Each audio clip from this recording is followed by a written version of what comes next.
Compare yourself to who you were yesterday, not to who someone else is today. Because you need to have a hierarchy of improvement. You need to be aiming for something, and that means you're going to be lesser than people who've already attained along that dimension. It can give rise to envy. So the question is, who should you defeat in the final analysis? And the answer is, you should defeat your former self. You should be constantly trying to do that. And you're the right control for yourself too, because you're the one who's had all your advantages and disadvantages.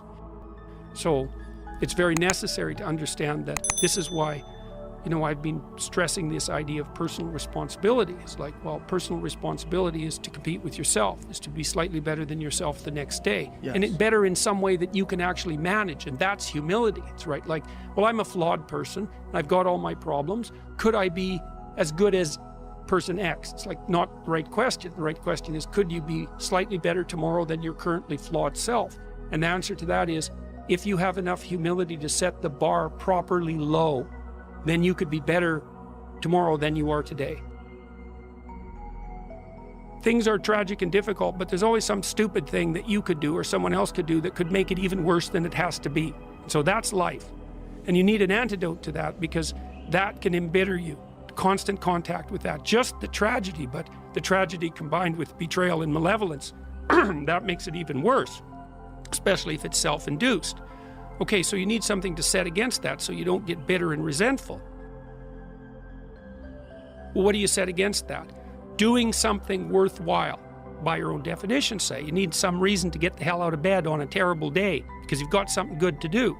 Well, what's the best thing you can do? Transcend your current wretched and miserable self.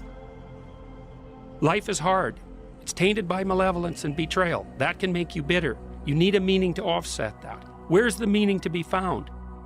Not in rights, not in impulsive pleasure, but in responsibility. You take responsibility for yourself, so you take care of yourself. If you're good at it, you have some excess left over to take care of your damn family. If you're good at both of those, then you have some excess left over to take care of your community. Those are heavy burdens. You pick up the burdens, you find that's meaningful. The best way to pick up the burden is to continually improve yourself. And that's where the meaning is to be found. And so that meaning is in the continual self-transcendence. That's letting your old self die and the new self be reborn. You've got the possibility to slowly raise yourself out of the mire. You've got the possibility to do just what the fighter does when he's defeated, which is to say, well, regardless of the circumstances that might have led to my defeat, like even if there were errors on the part of the referee, this is no time to whine about it. This is a time to take stock of what I did wrong so that I could improve it into the future. So you take an incremental step and, well, now you can lift 55 pounds instead of 52.5 pounds. You think, well, what the hell is that? It's like, it's one step on a very long journey.